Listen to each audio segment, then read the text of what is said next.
Hər vaxtınız xeyir olsun yoldaşlar. İnzibati icraat haqqında qanun video uzağının 3-cü hissəsi ilə davam edirik. 3-cü fəsil prosedur, prinsiplər və təminatlar. Maddə 20 inzibati orqana müraciət etmək hüququ. Hər bir şəxsin onun hüquq və qanuni maraqlarına bilavasitə aid olan məsələlərlə bağlı inzibati orqana müraciət etmək, vəsatət vermək və ya inzibati orqandan məlumat əldə etmək hüququ var.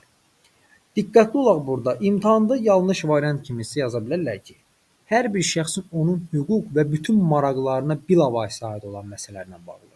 Burada qanuni maraqlar olmalıdır. Görürsünüzsə, əgər qırmızı rənglə qeyd eləmişəm burada. Daha sonra qanunda başqa qayda nəzərdə tutulmamışdırsa, inzibati orqan onun səlahiyyətlərinə aid olan məsələlər üzrə müraciətlərə baxmağa, həmin müraciətlər üzrə müvafiq qərar qəbul etməyə və ya məlumat verməyə borcludur. İmtahanda sizə yanlış bənd kimi necə yaza bilərlər? Yazarlar ki, hər bir halda inzibati orqan onun səlahiyyətlərinə aid olan məsələlər üzrə müraciətlərə baxmağa borcludur. Hər bir halda yox. Qanunda başqa qayda nəzərdə tutulmamışdırsa. Daha sonra maddə 21 inzibati icraatda maraqlı şəxslərin iştirakı. Qanunda başqa qayda nəzərdə tutulmamışdırsa, inzibati orqan inzibati icraat barədə maraqlı şəxsə və ya onun nümayəndəsinə məlumat verməli və işdə onun iştirakını təmin etməlidir. Yenə eyni qayda ilə imtahanda sizə yanlış bənd kimi yaza bilərlər ki, hər bir halda inzibati orqan inzibati icraat barədə maraqlı şəxsə məlumat verməlidir. Yaxud da onun nümayəndəsinə məlumat verməli və işdə onun iştirakını təmin etməlidir. Hər bir halı yox, qanunda başqa qayda nəzərdə tutulmamışdırsa olmalıdır.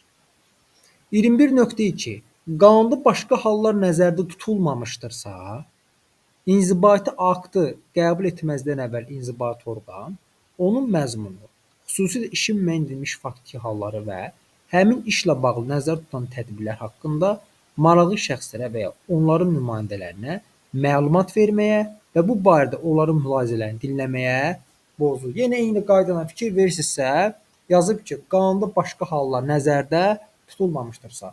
Bu cümləni də imtahanda isə yanlış bənd kimi yaza bilərlər ki, hər bir halda inzibati aktı qəbul etməzdən əvvəl inzibati orqan onun məzmunu, yaxud da xüsusilə işin müəyyən edilmiş faktiki halları və həmin işlə bağlı nəzərdə tutulan tədbirlər haqqında maraqlı şəxslərə, yaxud da onların nümayəndələrinə məlumat verməyə borcludur. Bu, hər bir halda yox, qanunda başqa hallar nəzərdə tutulmamışdırsa mümkündür.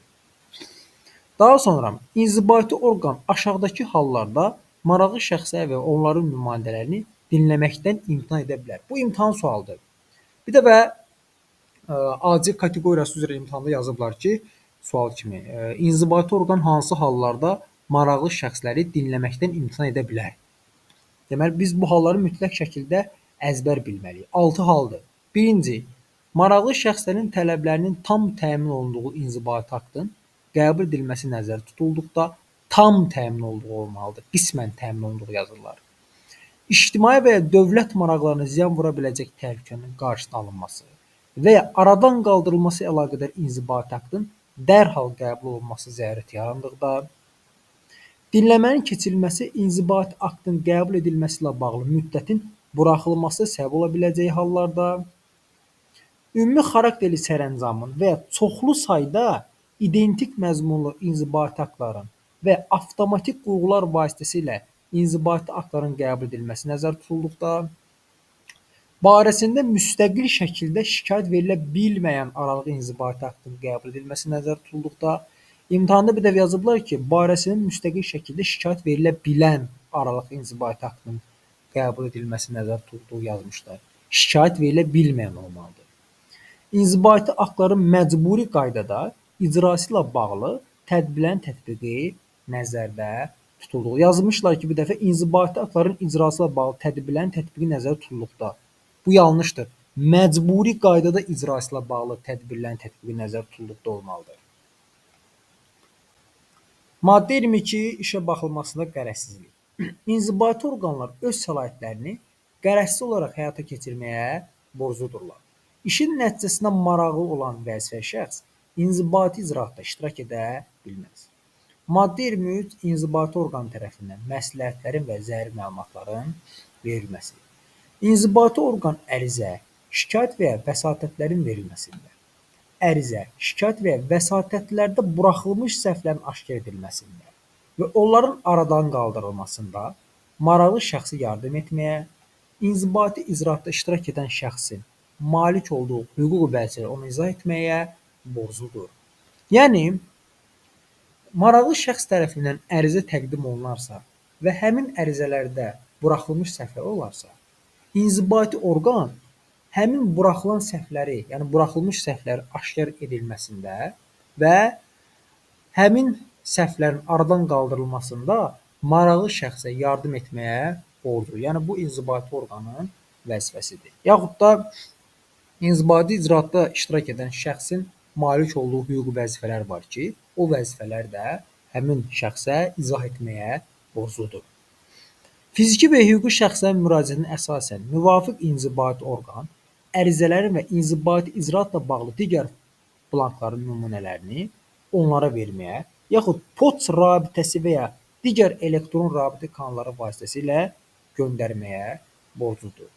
Bir dəfə imtahanda yazıblar ki, fiziki şəxslərin müraciətinə əsasən müvafiq inzibati orqan ərizələrin və inzibati icraatla bağlı blankların nümunələrini onlara yalnız poçt rabitəsi vasitəsilə göndərməyə borcludur. Yalnız poçt rabitəsi vasitəsi bu yanlışdır. Digər rabitə kanalları, yəni digər elektron rabitə kanalları vasitəsilə də göndərə bilər. Yəni, bunları etməyə borcludur inzibati orqan. Maddə 24 işin hallarının obyektiv araşdırılması. İnzibati orqan, inzibati icra zamanı işin düzgün həlli üçün əhəmiyyət kəsb edən bütün faktiki halları hərtərəfli, tam və obyektiv araşdırmağa borcludur. Diqqətli olaq, imtahanda sözü oyun edə bilər. Yazarlar ki, inzibati orqan, inzibati icraat zamanı bütün faktiki halları hərtərəfli, tam və obyektiv araşdırmağa borcludur. İşin düzgün həlli üçün əhəmiyyət kəsb edən bütün faktiki halları olmalıdır. Hərtərəfli, tam və obyektiv. Bu imtahana düşüb bir dəfə. Hərtərəfli, tam və obyektiv. Yəni, bu üç sözdən birini dəyişmişdilər müxtəlif variantlarda. Siz bunları əzbər bilməlisiniz. Hərtərəfli, tam və obyektiv. İnzibati orqan maraqlı şəxslərin xeyrinə olan halların araşdırılmasından və nəzərə alınmasından imtina edə bilməz. Yanlış variant kimi bir dəfə yazıblar ki, inzibati orqan maraqlı şəxslərin xeyrinə olan halların araşdırılmasından imtina edə bilər. Bu səhvdir. Yahud yazıblar, qanunverici ilə müəyyən edilmiş hallar istisna olmaqdan imtina edə bilər. Ümumiyyətlə, imtina edə bilməz. İnzibati icraat zamanı işin bütün hallarının araşdırılması inzibati orqanın xidməti vəzifəsinə irəli gəlir. Araşdırmanın üsulu və həcmi inzibati orqan tərəfindən müəyyən edilir. Bir dəfə yanlış variant kimi yazıblar ki, araşdırmanın üsulu və həcmi maraqlı şəxs tərəfindən müəyyən edilir. Yaxud da bir dəfə yazırlar ki, araşdırmanın üsulu və həcmi müvafiq icra hakimiyyəti orqanı tərəfindən müəyyən edilir. Araşdırmanın üsulu və həcmi inzibati orqan tərəfindən müəyyən edilir. Yəni, hansı inzibati orqana müraciət olunubsa, həmin inzibati orqan tərəfindən müəyyənləşdiriləcək. İnzibati orqan maraqlı şəxslərin izahatları ilə və təqdim etdiyi sübutlarla bağlı deyil. Nə deməkdir bu?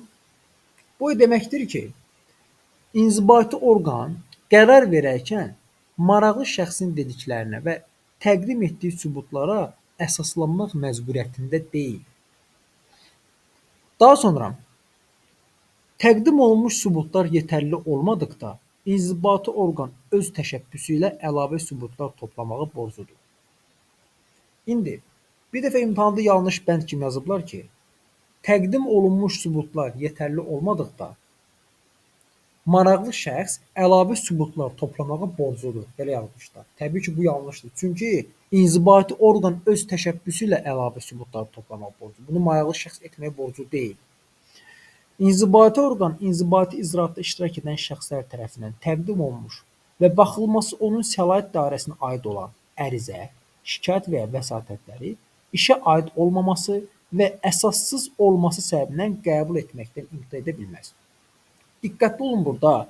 Baxın, bu cümləni variantların birinə qoya bilərlər və yaza bilərlər ki, sizə inzibati orqan inzibati icraatda iştirak edən şəxslər tərəfindən təqdim olunmuş və baxılması onun səlahiyyət dairəsinə aid olmayan ərizə, şikayət və ya vəsatətləri aid olmaması, işə aid olmaması və əsassız olması səbəbindən qəbul etməkdən imtina edə bilməz. Baxın, bu səhvdir. Çünki inzibati orqanın səlahiyyət dairəsinə aid olan ərizə təqdim olunub. Yəni burada diqqətli olun, qırmızı rənglə qeyd etmişəm. Yəni bunlara fikir verin, bunları imtahanda söz oyun edə bilərlər. Yaxud da yaza bilərlər ki, inzibati orqan inzibati icraatda iştirak edən şəxslər tərəfindən təqdim olunmuş və baxılması onun səlahiyyət dairəsinə aid olan ərizə, şikayət və vəsatətləri işə aid olmaması və əsas olması səbəbindən qəbul etməkdə imtina edə bilər. Baxın, bu variant da səhvdir. Ona görə qırmızı rənglə qeyd etdiyim yerlərə fikir verin. Bunları imtahanda söz oyunu edə bilərlər. Maddə 25 inzibati icraat materialları ilə tanış olmaq hüququ. Qanunla nəzərdə tutulmuş hallar istisna olmaqla maraqlı şəxslər həm icraat zamanı, həm də icraatdan sonra inzibati icraat materialları ilə tanış olmaq və icraatla bağlı məlumat almaq hüququna malikdirlər. Deməli, bu cümləni imtahanda necə səhv variantı kimi yaza bilərlər? İki formada ola bilər bu. Birincisi, yaza bilərlər ki, hər bir halda maraqlı şəxslər həm icraat zamanı, həm də icraatdan sonra inzibati icraat materialları ilə tanış olma hüquqlarına malikdirlər.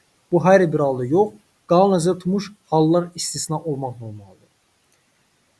İkinci versiyada necə sala bilərlər yanlış bənd kimi? Yazarlar ki, qanun nəzərdə tutulmuş hallar istisna olmaqla maraqlı şəxslər yalnız inzibati icraat zamanı inzibati icraat materialları ilə tanış olma hüququna malikdirlər. Bu səhvdir, çünki həm icraat zamanı, həm də icraatdan sonra tanış ola bilərlər. Qanunla başqa qayda nəzərdə tutulmamışdırsa, inzibati icraatla bağlı məlumatlar başqa şəxslərə yalnız maraqlı şəxslərin razılığı əsasında verilə bilər. Deməli, imtahanların birində yanlış bənd kimi yazıblar ki, qanunla başqa qayda nəzərdə tutulmamışdırsa, inzibati icraatla bağlı məlumatlar başqa şəxslərə yalnız inzibati orqanın razılığı əsasında verilə bilər. Bu səhvdir. Yalnız maraqlı şəxslərin razılığı əsasında verilə bilər. Yaxud da başqa formada səhv kimi verə bilər. Yazarlar ki, hər bir halda inzibati icraatla bağlı məlumatlar başqa şəxslərə yalnız maraqlı şəxsin razılığı əsasında verilə bilər. Bu da səhvdir. Yəni, qırmızı ilə qeyd olunan hissələrə fikir verin, yoldaşlar. İnzibati orqan müraciət daxil olduğu gündən 3 gün müddətində müvafiq məlumatları verməlidir. Deməli, nə zaman verməlidir? Müraciət daxil olduğu gündən 3 gün müddətində. İnzibati orqan məzmununda qanunla qorunan hər hansı sirr olan sənədlərdən maraqlı şəxsən ziyanla istifadə edilə bilməz. Bunu yanlış bənd kimi necə yaza bilərlər? Yazarlar ki, inzibati orqan hər hansı sirr olan sənədlərdən maraqlı şəxslərin ziyanına istifadə edə bilməz. Qanunla qorunan hər hansı sirr olmalıdır. Məzmununda qanunla qorunan hər hansı sirr olan sənədin tanış olmaq üçün təqdim edilməsindən imtina olunduğu hallarda inzibati orqan qanunla qorunan maraqlara ziyan vurmadan həmin sənədin məzmunu haqqında maraqlı şəxsə mümkün qədər dolğun məlumat verməyə borcludur. Deməli, nə yazırlar imtahanda? Yazırlar ki, baxın, cümləni belə verirlər. Məzmunda qanunla qorunan hər hansı sirr olan sənədin tanış olmaq üçün təqdim edilməsindən imtina olunduğu hallarda qoşa nöqtə qoyurlar. Variantlarda siz tamamlamalısınız. Birində yazırlar ki, inzibati orqan qanunla qorunan maraqlara ziyan vurmadan həmin sənədin məzmunu haqqında maraqlı şəxsə qismən məlumat verməyə borcludur. Yaxud yazırlar ki, deməli, inzibati orqan həmin sənədin məzmunu haqqında maraqlı şəxsə mümkün qədər dolğun məlumat verməyə borcludur. Maraqlara ziyan vurmadan sözünü çıxardırlar. Yəni, bunu tam şəkildə biz bilməliyik. 25.6. Maraqlı şəxslər inzibati icraat materialları ilə həmin icraatın həyata keçirdiyi inzibati orqanda tanış ola bilərlər. Bunu yanlış bənd kimi necə yaza bilərlər? Yazırlar ki, Maraqlı şəxslər inzibati icraat materialları ilə yalnız həmin icraatın həyata keçirildiyi inzibati orqanla tanış ola bilirlər. Bu səhvdir. Çünki yalnız icraatın, yəni həmin icraatın həyata keçirildiyi inzibati orqanda tanış ola bilərlər ifadəsi səhvdir. Çünki başqa inzibati orqanda da tanış ola bilərlər. İndi 25.7 biz ona toxunacağıq. Müstəsna hallarda maraqlı şəxslər yazılı müraciət əsasında inzibati icraat materialları ilə digər inzibati orqanda fikir verirsiniz. Habelə Azərbaycan Respublikasının xaricdəki diplomatik nümayəndəliyində tanış ola bilərlər. Elə bil ki 25.7, 25.6-nın davamıdır. Deməli bunu necə verirlər variantda? Hansı hallarda maraqlı şəxs inzibati icraat materiallarına digər inzibati orqanda tanış ola bilər? Müstəsna hallarda, bax qanun edilmiş hallar yazırlar. Müstəsna hallarda yazılı müraciət əsasında inzibati icraat materialları ya digər inzibati orqanlarda, həmçinin də Azərbaycan Respublikası xaricdəki diplomatik nümayəndəliyində tanış ola bilərlər. Daha sonra maraqlı şəxsin inzibati icraatla bağlı sənədlərin və digər materialların sürətlərini əldə etmə hüququ var. Daha sonra sənədlərin və digər materialların sürətinin çıxarılması və poçt rabitəsi ilə göndərilməsi üçün Azərbaycan Respublikası qanunverici nəzərdə tutulmuş qaydada haqq müəyyən oluna bilər. Bunu necə yanlış bənd kimi verirlər? Yazırlar ki, sənədlərin yaxud da digər materialların sürətlərinin çıxarılması və poçt rabitəsi ilə göndərilməsi üçün deməli haqq müəyyən edilə bilməz. Bu səhvdir. Çünki qanunvericiliklə müəyyən edilmiş qaydada haqq müəyyən edilə bilər. Maddə 26 məzmunda qanunla qorunan hər hansı sirr olan sənədlərin və ya məlumatların məxfiliyinin təmin olunması. Ərizəçi məzmununda onun ailə və şəxsi həyatına aid sirr olan, habelə peşə və ya kommersiya sirri olan sənədlərin və ya məlumatların məxfiliyinin təmin olunmasını inzibati orqandan tələb etmə hüququna malikdir.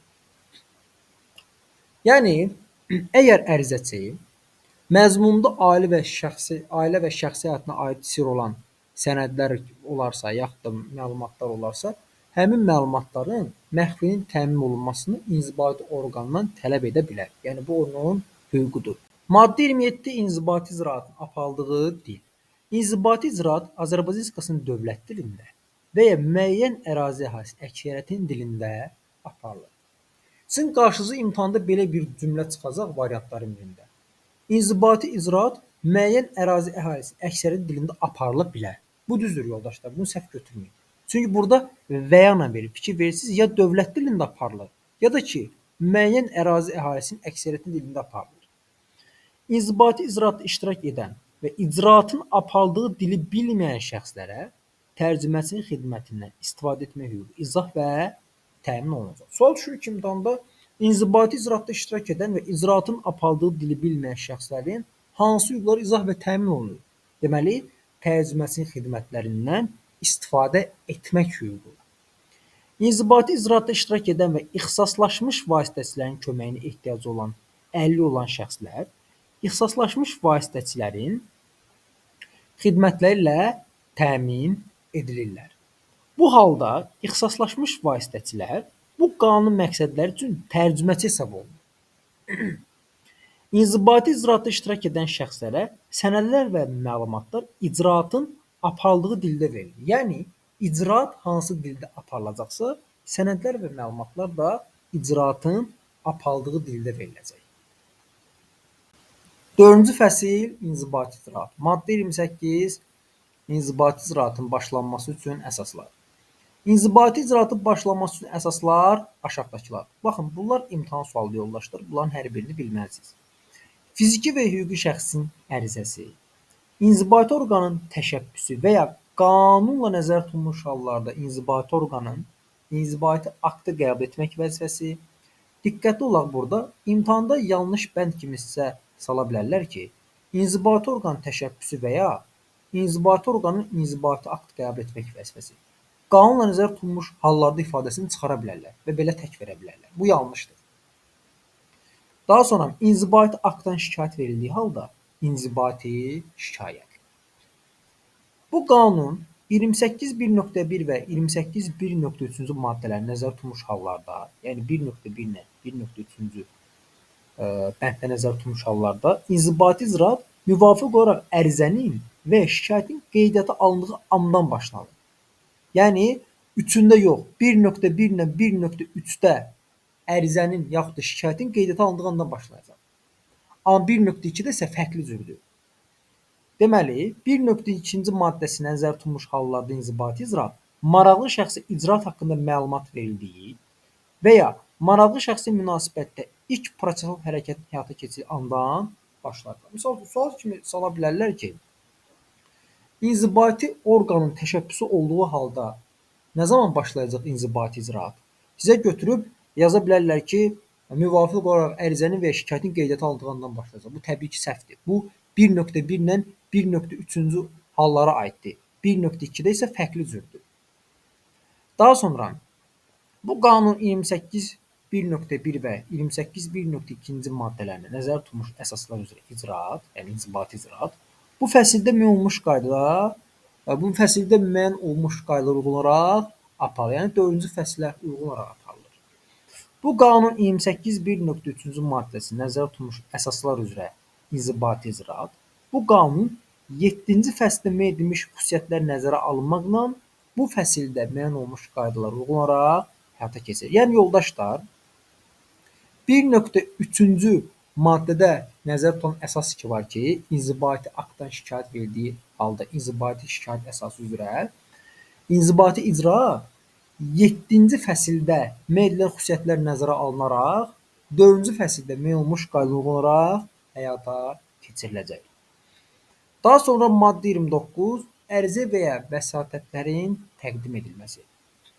Azərbaycan Respublikasının qanunvericiliyində başqa qayda nəzərdə tutulmamışdırsa, ərizə maraqlı şəxs tərəfindən həmin ərizədə qaldırılmış məsələ ilə əlaqədar inzibati akt qəbul etmək səlahiyyətinə malik olan müvafiq inzibati orqana şəxsən təqdim olunur və ya poçt rabitəsi vasitəsilə yaxud da elektron üsulla göndərilir. Yazırlar ki, yalnız şəxsən təqdim olunur. Yaxud yazırlar ki, yanlış bənd kimi, yalnız poçt rabitəsi vasitəsilə göndərilir.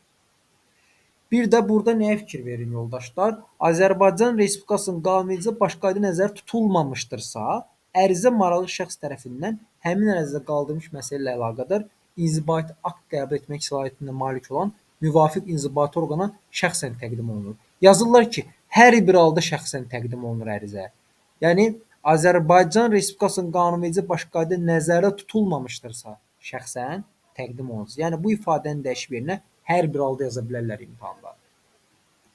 Daha sonra maraqlı şəxs tərəfindən vəsatət müvafiq inzibati orqana bu qanun 29.1-ci maddəsi nəzərdə tutulmuş qaydada yazılı formada təqdim olunur.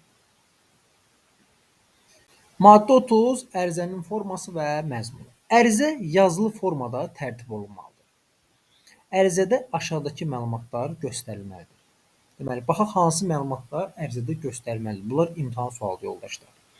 Ərizəçinin müraciət etdiyi inzibati orqanın adı, ərizəçi fiziki şəxs olduqda onun soyadı, adı, atasının adı və ünvanı, şəxsiyyətini təsdiq edən sənəd haqqında məlumatlar, ərizə hüquqi şəxsin adından verildikdə onun adı və hüquqi ünvanı. Baxın, bir dəfə imtahanda yanlış bənd kimi yazıblar ki, ərizə fiziki şəxsin adından verildikdə onun adı və hüquqi ünvanı. Yoldaşlar, hüquqi şəxs ayrıdır, fiziki şəxs ayrıdır. Hüquqi şəxs deyəndə yəni hər hansı bir şirkəti nəzərdə tutulur. Yəni ərizə bir şirkət adından verildikdə həmin şirkətin adı və həmin şirkətin ünvanı olmalıdır. Tələbin qısa məzmunu, yazırlar imtahanda yanlış bənd kimi ki, tələbin tam məzmunu. Ərizənin tərtib edildiyi tarix və ərizəçinin imzası, hüquqi şəxsin rəhbərinin və ya nümayəndəsinin imzası və hüquqi şəxsin möhrü, ərizəyə əlavə edilmiş sənədlərin siyahısı. Yəni bu 7 dənə məlumat, yəni burada görürüz 7 məlumat ərizə tərtib edilərkən göstərilməlidir. Daha sonra təqdim olunması qanunla nəzərdə tutulmuş sənədlər bu qanun 32.2-1-ci maddəsinin tələblərinə əməl edilməklə ərizəyə qoşma kimi əlavə olunur. Sual kimi sala bilərlər ki, təqdim olunması qanunla nəzərdə tutulmuş sənədlər ərizəyə Necə əlavə olunur? Müvafiq maddənin tələblərinə əməl edilməklə qoşma kimi əlavə olunacaq ərizəyə. Ərizə bu maddədə nəzərdə tutulmuş tələblərə cavab vermədikdə, inzibati orqan ərizədə həmin tələbə uyğun olaraq düzəlişlərin edilməsi üçün qısa müddət təyin edir və formal tələblərə əməl olunmamasının hüquqi nəticələrini ərizəçiyə izah edir.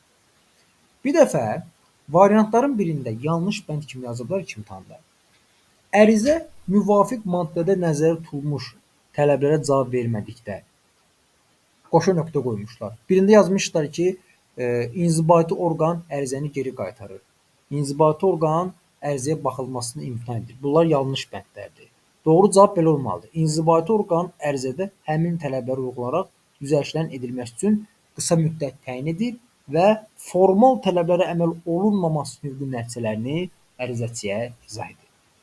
İnzibati orqan tərəfindən qanunla ərizəyə əlavə edilməli olan sənədlərin və ya məlumatların elektron hökumət informasiya sistemi vasitəsilə müvafiq dövlət orqanından əldə edilməsi mümkün olduqda, həmin sənədlər və ya məlumatlar ərizəçidən tələb edilmir.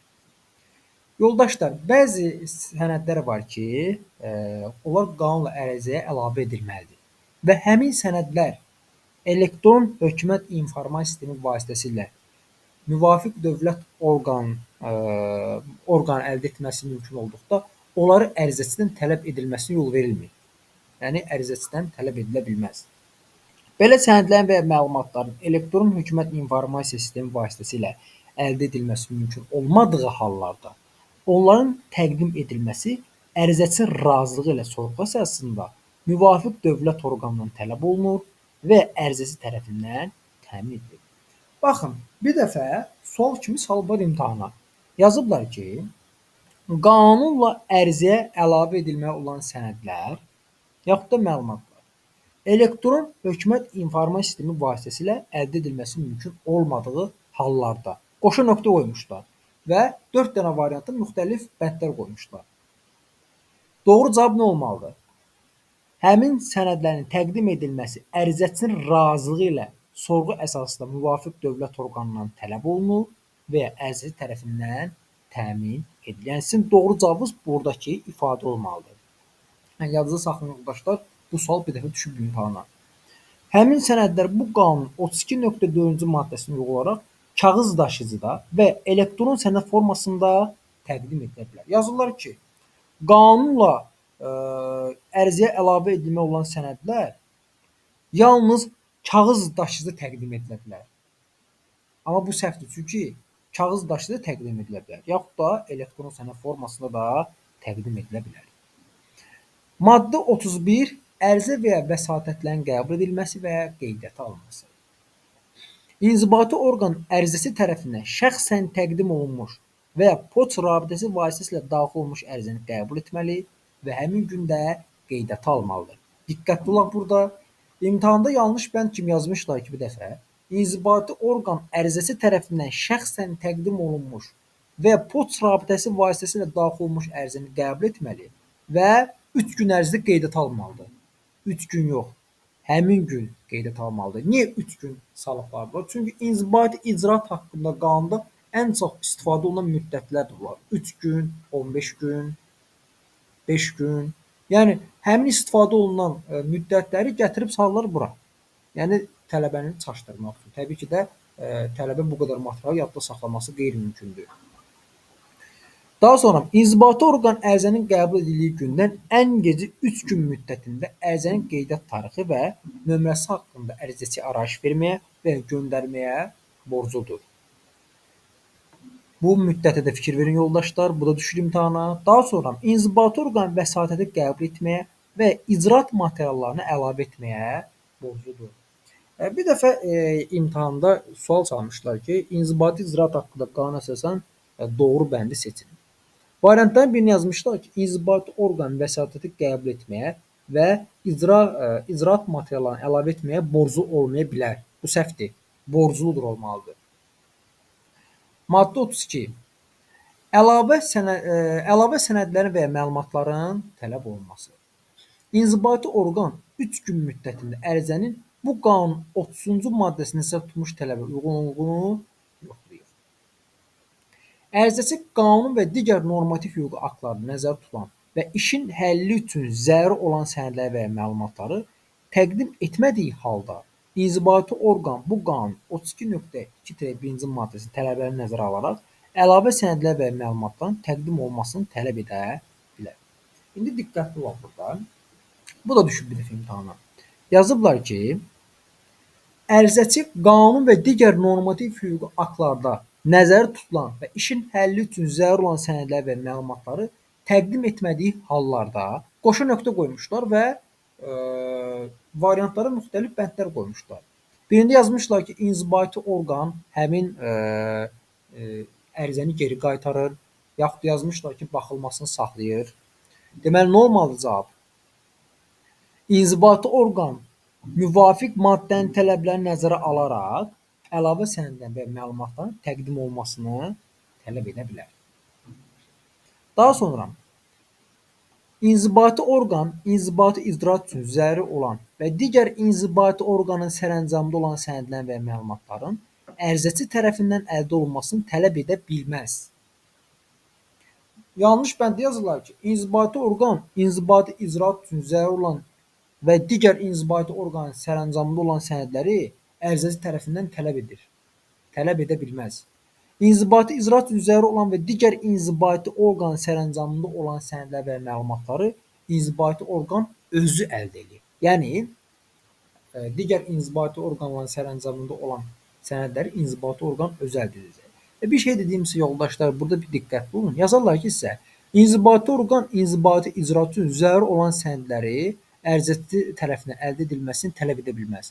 Bu səhvdir. Tam doğru olmaq üçün zəruri olan və digər inzibati orqanın sərəncamında olan sənədlər olmalıdır.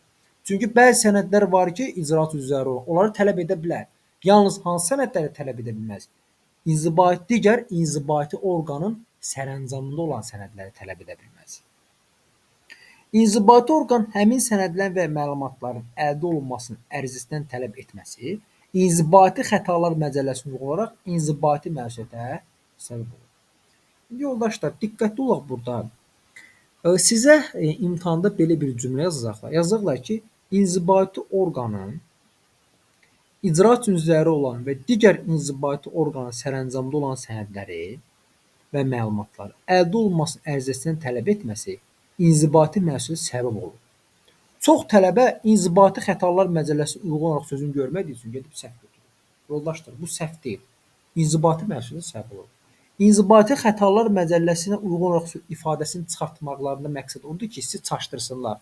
Amma yoldaşlar, bu doğrudur. Yəni, sizə də yaza bilərlər ki, inzibati orqan icraat üçün zəruri olan və digər inzibati orqanın sərəncamında olan sənədlər və məlumatları ərizəsindən tələb etməsi inzibati məsuliyyət səbəb olur. Bu düzdür, yoldaşlar. Bunu səhv götürməyin. Yəni, İnzibati Xətalar Məcəlləsinə uyğun olaraq ifadəsini görmədiniz deyə gedib səhv götürməyin. Bu doğrudur. Daha sonra, inzibati orqan ərizəçidən Azərbaycan Respublikasının qanunvericiliyə nəzərdə tutulduğundan əlavə hər hansı digər sənəd və məlumat tələb edə bilməz. Qanunda başqa müddət nəzərdə tutulmamışdırsa, əlavə sənədlərin və ya məlumatların təqdim edilməsi üçün inzibati orqan tərəfindən təyin edilən müddət 15 gündən çox olmamalıdır. Bir dəfə imtahanda yazıblar ki, hər bir halda əlavə sənədlərin və ya məlumatların təqdim edilməsi üçün inzibati orqan tərəfindən təyin edilən müddət 15 gündən çox olmamalıdır. Bu səhvdir. Çünki qanunda başqa müddət nəzərdə tutulmamışdır. Ola bilər ki, qanunda başqa müddət müəyyən edilə bilər. Ona görə bu hissəyə diqqət etmək lazımdır. Qanunda başqa qayda nəzərdə tutulmamışdırsa, bu qanun 32.4-cü maddəsi nəzərdə tutulmuş müddətdə əlavə sənədlər və məlumatlar inzibati orqana təqdim olunmadıqda ərizəyə baxılması ilə bağlı müddətin axımı dayandırılır. Deməli, nə zaman dayandırılacaq müddətin axımı? Qanunda başqa nəzərdə tutulmayıbsa, müvafiq maddə nəzərdə tutulmuş müddətdə əlavə sənədlər və məlumatlar inzibati orqana təqdim olunmadıqda. Yəni, bu halda ərizəyə baxılması ilə bağlı müddət axımı dayandırılacaq. Sual kimi düşüb bir dəfə imtahana? Əlavə sənədlər və məlumatların inzibati orqana təqdim olunduğu andan müddətin axımı bərpa olunur. Yanlış bənd kimi yaza bilərlər ki, əlavə sənədlər və məlumatların inzibati orqana əlavə sənədlər və məlumatlar inzibati orqana təqdim olduğu andan müddətin axımı bərpa olunmaya bilər. Bu səhvdir. Yəni bərpa olunacaq. Maddə 33 ərizənin səlahiyyətli inzibati orqana göndərilməsi. Ərizəyə baxılması və həmin ərizə üzrə müvafiq inzibati aktın qəbul edilməsi başqa inzibati orqanın səlahiyyətlərinə aid olduğu halda ərizəçi müraciət etdiyi inzibati orqan ərizənin daxil olduğu vaxtdan ən gecə 10 gün müddətində ərizəni və ona əlavə olunmuş sənədləri səlahiyyətli inzibati orqana göndərməlidir. Deməli, sual düşüb ki, imtahana bir dəfə. İnzibati icraat haqqında qanuna əsasən ərizəyə baxılması və həmin ərizə üzrə müvafiq inzibati aktın qəbul edilməsi başqa inzibati orqanın səlahiyyətlərinə aid olduğu halda qoşa nöqtə qoymuşlar və variantlara müxtəlif bəndlər qoymuşlar. Birini yazmışlar ki, ərizəçinin müraciət etdiyi inzibati orqan ərizənin daxil olduğu vaxtdan ən gecə 3 gün müddətində ərizəni və ona əlavə olunmuş sənədləri səlahiyyətli inzibati orqana göndərməlidir. Bu səhvdir, çünki 10 gün olmalıdır. Burada müddətə fikir verin. Birində yazmışlar ki, ərizəçinin müraciət etdiyi inzibati orqan ərizəyə baxılmasını təmin etməlidir. Bu da səhvdir, çünki ərizəçinin müraciət etdiyi inzibati orqan ərizənin daxil olduğu vaxtdan ən gecə 10 gün müddətində ərizəni və ona əlavə olunmuş sənədləri səlahiyyətli inzibati orqana göndərməlidir. Yəni, bu hissəyə fikir verin, yoldaşlar. Daha sonra ərizə və ona əlavə edilmiş sənədlərin səlahiyyətli inzibati orqana göndərilməsi barədə ərizəçiyə 6 gün müddətində yazılı şəkildə əsaslandırılmış məlumat verilməlidir. Deməli, sual düşüb ki, ərizə və ona əlavə edilmiş sənədlərin səlahiyyətli inzibati orqana göndərilməsi barədə ərizəçiyə hansı müddət ərzində məlumat verilməlidir? 6 gün müddətində yazılı şəkildə əsaslandırılmış məlumat verilməlidir. Azərbaycan Respublikasının qanunvericiliyində birbaşa nəzərdə tutulmamışdırsa, ərizəni müvafiq səlahiyyətli inzibati orqana göndərən inzibati orqan tərəfindən ərizənin mahiyyəti üzrə hər hansı rəy verilməsi yol verilməzdir. Deməli, yoldaşlar, yazırlar ki, hər bir halda ərizəni müvafiq səlahiyyətli orqana göndərən inzibati orqan tərəfindən ərizənin mahiyyəti üzrə hər hansı rəy verilməsi yol verilməz. Bu səhvdir. Çünki qanunvericiliyə birbaşa nəzərdə tutulmamışdırsa var burada. Yəni, yol verilə bilər hər hansı rəy. Hər hansı rəyin verilməsinə yol verilə bilən hallar ola bilər. Yəni, yazsa ki, əgər sizə hər bir halda yol verilməzdir, bu səhvdir. Bu qanun 33.1-ci maddəsi nəzərdə tutulmuş hallarda ərizə qanunla müəyyən olunmuş müddətə təqdim olunmuşdursa, ərizənin təqdim edilməsi ilə bağlı müddətə maraqlı şəxs tərəfindən əməl olunmuş sayılacaq. Yəni, yoldaşlar, bu gördüyünüz hallar ki var, 33.1-ci halda, burada göstərilen hallarda qanunla müəyyən olunmuş müddətə təqdim olunmuşdursa ərizənin təqdim edilməsi ilə bağlı müddətə maraqlı şəxs tərəfindən əməl olunmuş sayılacaq. Maddə 34. Ərizənin baxılmamış saxlanması. Ərizə səlahiyyətli inzibati orqan tərəfindən aşağıdakı hallarda baxılmamış saxlanıla bilər. Bu qanun 35.1-ci maddəsi nəzərdə tutulmuş hallar istisna olmaqla ərizə vermiş şəxs barəsində və ərizədə göstərilmiş həmin əsaslar üzrə həmin inzibati orqan və ya müvafiq yuxarı inzibati orqan tərəfindən əvvəllər qərar qəbul olunduğu müəyyən edildikdə, həmin iş üzrə qanuni qüvvəyə minmiş məhkəmə qərarı olduqda, bu qanun 30-cu və 35.5-ci maddələrə nəzərdə tutulmuş tələblərə əməl olunmadıqda. Yəni, bu gördüyümüz hallarda ərizə səlahiyyətli inzibati orqan tərəfindən baxılmamış saxlanıla bilər. Daha sonra ərizənin baxılmamış saxlanması barədə inzibati orqan tərəfindən inzibati akt formasında qərar qəbul edilir. Bu qanun 34.1.3-cü maddəsi nəzərdə tutulmuş nöqsanlar aradan qaldırıldıqdan sonra inzibati orqan yenidən ərizə ilə müraciət edilə bilər. Maddə 35. İnzibati icraatın təzələnməsi ilə bağlı təkrar ərizə ilə müraciət etmək üçün əsaslar. Deməli, Maraqlı şəxs şikayət verilə bilməyən inzibati aktın ləğv olunması və ya dəyişdirilməsi ilə bağlı aşağıdakı hallarda təkrar ərizə ilə inzibati orqana müraciət edə bilər. Bu da imtahan sualı yoldaşlar. Düşür ki, imtahana maraqlı şəxs şikayət verilə bilməyən inzibati aktın ləğv olunması və ya dəyişdirilməsi ilə bağlı hansı hallarda təkrar ərizə ilə inzibati orqana müraciət edə bilər? Biz bu halları əzbərə bilməliyik.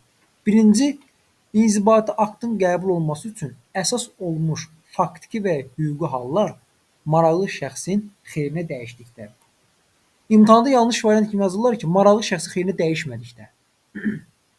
Maraqlı şəxs üçün daha əlverişli inzibati aktın qəbuluna səbəb ola bilən yeni sübutlar aşkar olunduqda. Əlverişsiz yazırlar əlverişin yerinə. İnzibati aktın aldatma, hədə-qorxu və digər qanunsuz hərəkətlərin nəticəsində qəbul edildiyi və inzibati orqanı təmsil edən şəxsin icraatının gedişatında cinayət törətdiyi qanuni qüvvəyə minmiş məhkəmə aktı ilə müəyyən olunduqda. Deməli, bu hallarda yoldaşlar, maraqlı şəxs şikayət verilməyən inzibati aktın ləğv olunması və dəyişdirilməsi ilə bağlı təkrar ərizə ilə inzibati orqana müraciət edə bilər. Daha sonra bu qanunun 35.1-ci maddəsi nəzərdə tutulmuş hallarda inzibati orqan təkrar ərizəni yoxlamağa və ərizə ilə bağlı müvafiq qərar qəbul etməyə borcludur. Yəni bu gördüyünüz hallar var, 35.1-də qeyd olunan hallar.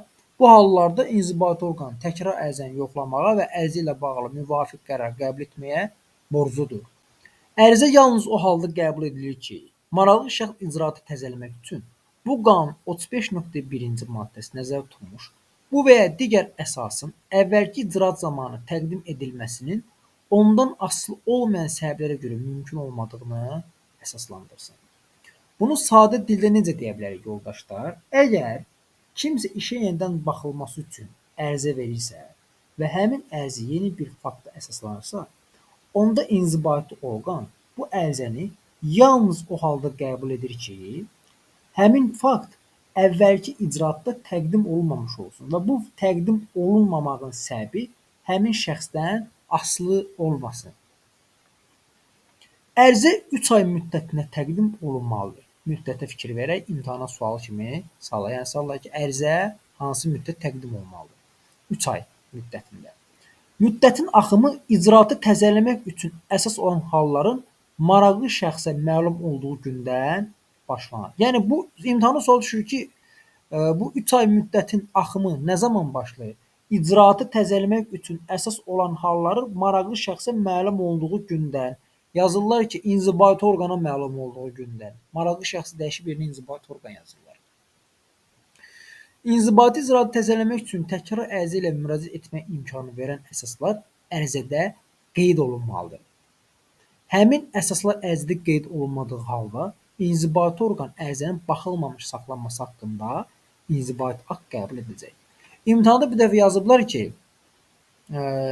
İnzibati icraatı təzələmək üçün təkrar ərizə ilə müraciət etmək imkanı verən əsaslar ərizədə qeyd olunmadığı hallarda inzibati orqan həmin ərizəni geri qaytarır. Bu səhvdir.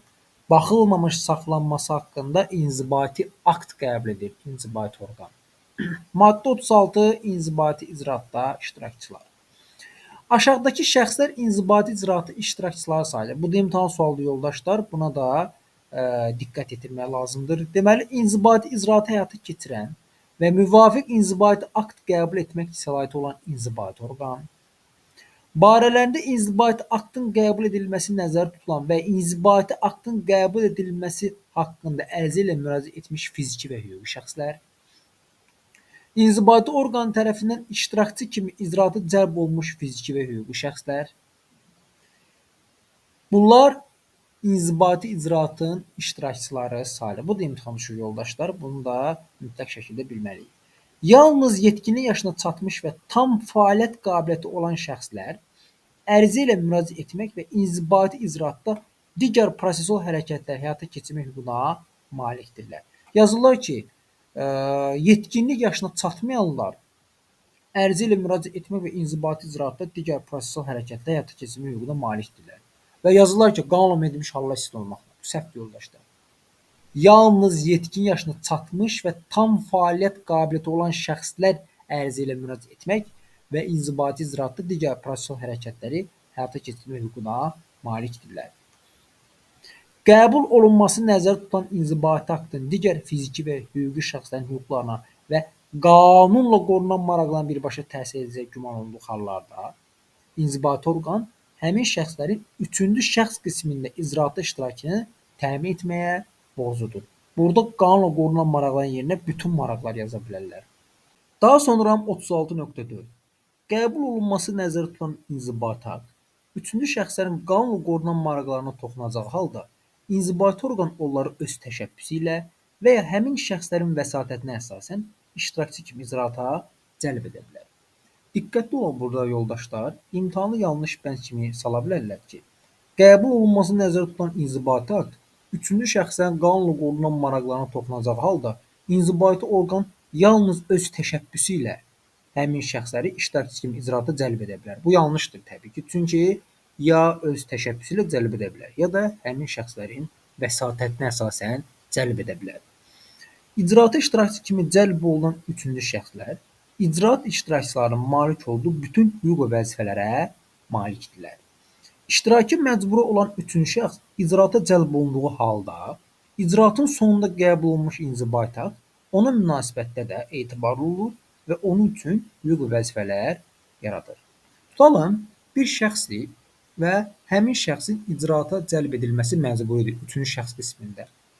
Və icraatın sonunda qəbul ediləcək inzibati akt həmin şəxsə münasibətdə də etibarlı olacaq və onun üçün hüquq və vəzifələr yaradacaq. İnzibati icraatda maddi hüququn hüquqi varisi ilə bağlı müddəaları tətbiq edilir. İştirakçının şəxsiyyəti ilə birbaşa bağlı olan hüquqların hüquqi varisi qaydasında keçməsinə yol verilmir. Nə deməkdir bu? Tutalım, bir şəxs vəfat etdikdə, yaxud da ki, bir hüquqi şəxs ləğv olunduqda, onun maddi hüquqları hüquqi varislərinə keçə bilər. Yəni, hüquqi varis maddi hüquqlarını, həmin şəxsin maddi hüquqlarını davam etdirə bilər. Və burada qeyd olunur ki, iştirakçının şəxsiyyəti ilə birbaşa bağlı olan hüquqların hüquqi varisi qaydasında keçməsinə yol verilmir. Bu nə deməkdir? Tutalım, bir şəxs gedib müvafiq inzibati orqana adının dəyişdirilməsinə bağlı müraciət edib və səhərsi gündə həmin şəxs rəhmətə gedib.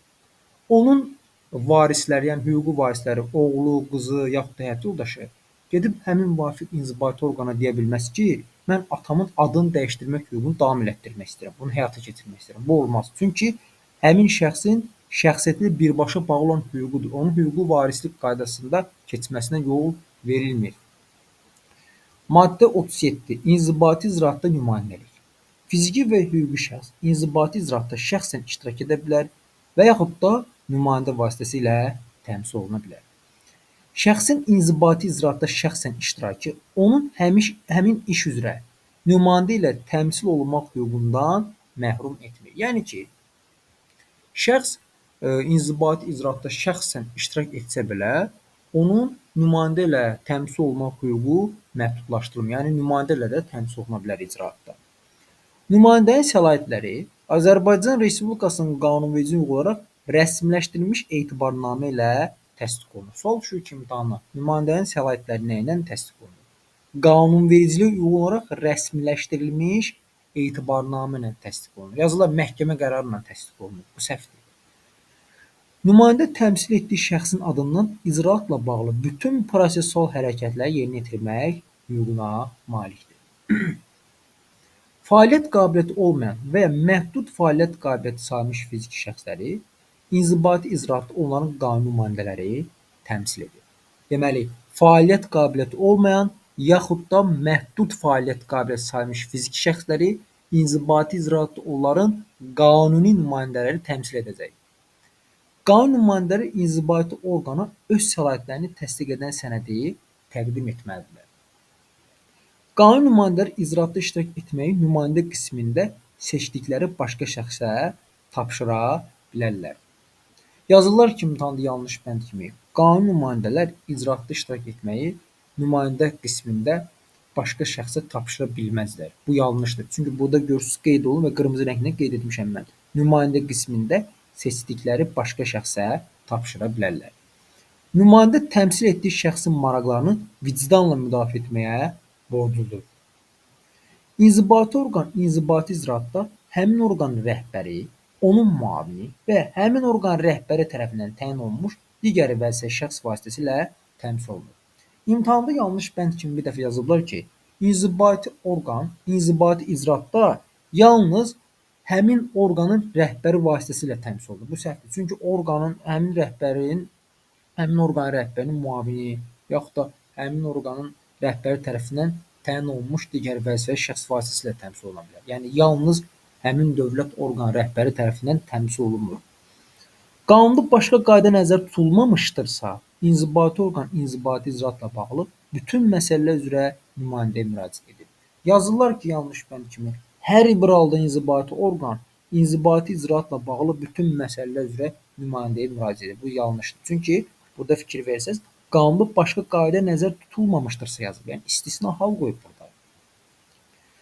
Daha sonra maddə 38. Maraqlı şəxsin inzibati icraatda vəkil vasitəsilə təmsil olunmaq hüququ.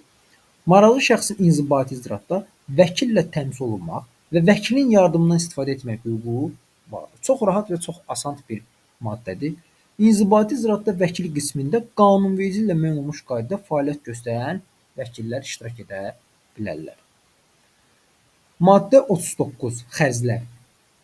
Azərbaycan Respublikasının qanunverici ilə başqa qayda nəzərdə tutulmamışdırsa, inzibati icraatla bağlı xərclər müvafiq inzibati orqan hesabına ödənilir. Burada diqqətli olaq yoldaşlar yenə. Yanlış bənd kimi yazarlar ki, hər bir halda yaxud da bütün hallarda inzibati icraatla bağlı xərclər müvafiq inzibati orqan hesabına ödənilir. Çünki bu səhvdir. Qanunvericidə başqa qayda nəzərdə tutulmamışdırsa, inzibati icraatla bağlı xərclər müvafiq inzibati orqan tərəfindən ödəniləcək. Azərbaycan Respublikasının qanunverici ilə başqa qayda nəzərdə tutulmamışdırsa, inzibati icraatla bağlı maraqlı şəxsin və onu təmsil edən nümayəndənin çəkdiyi xərclər, habelə nümayəndəlik haqqı maraqlı şəxsin hesabına ödənilir. Bir də yanlış bənd kimi yazıblar ki, hər bir halda inzibati icraatla bağlı xərclər, deməli, yaxud nümayəndəlik haqqı maraqlı şəxsin hesabına ödənilir. Bu səhvdir. Çünki yenə fikir versəz burada qanunverici ilə başqa qayda nəzərdə tutulmamışdırsa yazıb. İnzibati şikayət təmin olunduğu hallarda icraatla bağlı xərclər müvafiq inzibati orqanın hesabına ödənilir. İmtahana sual düşür ki, inzibati şikayət təmin olunduğu hallarda icraatla bağlı xərclər necə ödənilir? Müvafiq inzibati orqanın. Variantları yazırlar müvafiq icra hakimiyyəti orqanı, daha sonra məhkəmə, yaxud da maraqlı şəxs də yaza bilərlər. Doğru cavab olacaq müvafiq inzibati orqan. Yaxud da yanlış bənd kimi yazacaqlar ki, inzibati şikayət təmin olunduğu hallarda da, bir dənə bura da bağlayıcısı yazacaqlar. İcraatla bağlı xərclər müvafiq inzibati orqanın hesabına ödənilir. Bu təbii ki, yanlışdır yoldaşlar. Çünki bura da bağlayıcısını gətirib yazsalar, cümlənin mahiyyəti dəyişəcək. Yəni elə başa düşüləcək ki, şikayət təmin olunduqda da, olunmadıqda da xərclər müvafiq inzibati orqanın hesabına ödəniləcək. Bu təbii ki, yanlışdır. Maddə 40 sənədləri almaq üçün vəkil təyin etmək vəzifəsi. İnzibati icraatda iştirak edən və Azərbaycan Respublikasında daimi yaşayış yeri olmayan maraqlı şəxs inzibati orqanın bu barədə onu xəbərdar etdiyi gündən 3 gün müddətində Azərbaycan Respublikasında yaşayış yeri üzrə qeydiyyatda olan fəaliyyət qabiliyyətli şəxsi inzibati icraatla bağlı həmin maraqlı şəxsi ünvanlanan sənədlər almaq üçün müvəkkil təyin etməlidir. Deməli, bunu imtahanda sizə necə sala bilərlər? Cümlə verəcəklər, yazacaqlar ki, inzibati icraat haqqında qanuna əsasən icraatda iştirak edən və Azərbaycan Respublikasında daimi yaşayış yeri olmayan maraqlı şəxs inzibati orqanın bu barədə onu xəbərdar etdiyi gündən qoşa nöqtə qoyacaqlar və sizdən tamamlamağı variantlarda istəyəcəklər. Yazacaqlar yanlış bənd kimi ki, 15 gün müddətində müddəti dəyişəcəklər. Yaxud yazacaqlar ki, Azərbaycan Respublikasında yaşayış yeri üzrə qeydiyyatda olan şəxsi fəaliyyət qabiliyyəti sözünü çıxaracaqlar. Fəaliyyət qabiliyyəti şəxs olmalıdır. Həmin maraqlı şəxsi ünvanlanan sənədlər almaq üçün vəkil təyin etməlidir. İnzibati orqan maraqlı şəxs üçün nəzərdə tutan bütün sənədləri həmin vəkilə göndərməyə borcludur. Yazırlar ki, inzibati orqan maraqlı şəxs üçün nəzərdə tutulan qanunla müəyyən edilmiş sənədləri, bütün sənədləri həmin vəkilə göndərməyə borcludur. Şəxs bu qanunun 40.1-ci maddəsi nəzərdə tutulmuş tələblərini əməl etmədiyi halda, inzibati orqan həmin şəxs tərəfindən sənədlərin alınmamasına görə məsuliyyət daşımır və bu qanunla nəzərdə tutulmuş hallar istisna olmaqla inzibati aktın etibarsız sayılması üçün əsas ola bilməz. Sual düşür ki, baxın, bu gördüyünüz maddə var. Yazır ki, müvafiq maddədə nəzərdə tutulmuş tələbə əməl etmədiyi halda qoşa nöqtə qoyacaqlar və sizdən variantda tamamlamaq istəyəcəklər. İnzibati orqan həmin şəxs tərəfindən sənədlərin alınmamasına görə məsuliyyət daşıyacaq. Məsuliyyət daşımır yoldaşlar. Və yazır ki, hər bir halda inzibati aktın etibarsız sayılması üçün əsas ola bilməz. Fikir verin, burada yazılıb ki, qanun nəzərdə tutulmuş hallar istisna olmaqla inzibati aktın etibarsız sayılması üçün əsas ola bilməz. Daha sonra maddə 41. Ekspert və ya mütəxəssisin cəlb edilməsi. İnzibati icraat zamanı iş üzrə faktiki hallarla bağlı sualları izah etmək üçün inzibati orqan maraqlı şəxslərin vəsatəti və ya öz təşəbbüsü ilə ekspert və ya mütəxəssis cəlb edə bilər. Nə üçün cəlb edə bilər? İş üzrə faktiki hallarla bağlı sualları izah etmək üçün. Ya maraqlı şəxsən vəsatəti əsasında, ya da ki, öz təşəbbüsü ilə cəlb edir eksperti. İmtahanda yanlış bənd kimisə yaza bilərlər ki, inzibati icraat zamanı iş üzrə faktiki hallarla bağlı sualları izah etmək üçün inzibati orqan yalnız öz təşəbbüsü ilə ekspert cəlb edir. Bu səhvdir. Ya maraqlı şəxsən vəsatəti ilə, ya da öz təşəbbüsü ilə. İnzibati orqan ekspertizanın təyin olunması haqqında qərar qəbul edir və həmin qərarda ekspert rəyinin tələb olunduğu sualların dairəsini müəyyənləşdirir. Deməli, bunları inzibati orqan müəyyənləşdirir. İnzibati orqan dəyişik imtahanda maraqlı şəxs yazırlar. Yazırlar ki, maraqlı şəxs ekspertizanın təyin olunması haqqında qərar qəbul edir. Bu yanlışdır təbii ki. Çünki ekspertizanın təyin olunması haqqında qərarı inzibati orqan qəbul edir. Maraqlı şəxslər ekspertiza zamanı araşdırılmalı olan əlavə sualları və bu suallarla bağlı əlavə sənədləri inzibati orqana təqdim etməkdə haqlıdırlar. Daha sonra inzibati orqan maraqlı şəxslərin təklif etdikləri sualların rədd edilməsini əsaslandırmağa borcludur. Yanlış bənd kimi yaza bilərlər ki, isə inzibati orqan maraqlı şəxslərin təklif etdikləri sualların rədd edilməsi əsaslandırmağa borclu deyil. Təbii ki, bu çaşdırıcı cümlədir. Borcludur. Yəni, inzibati orqan maraqlı şəxslərin təklif etdikləri sualların rədd edilməsini əsaslandırmağa borcludur. Ekspertiza inzibati orqanın qərarı və ya maraqlı şəxslərlə bağlanan müqavilə əsasında məhkəmə ekspertizası idarələrinin ekspertləri və özəl məhkəmə ekspertləri tərəfindən keçirilir. Deməli, yoldaşlar, ekspertiza ya inzibati orqan qərarı, yaxud da maraqlı şəxslərlə bağlanan müqavilə əsasında məhkəmə ekspertizası idarələrinin ekspertləri, ya da ki, özəl məhkəmə ekspertləri tərəfindən keçiriləcək. Bu sual kimi düşür imtahana. Yazır ki, ekspertiza inzibati orqanın qərarı, yaxud da maraqlı şəxslərlə bağlanan müqavilə əsasında kimlər tərəfindən həyata keçirilir? Məhkəmə ekspertiza idarələrinin ekspertləri, ya da ki, özəl məhkəmə ekspertləri tərəfindən.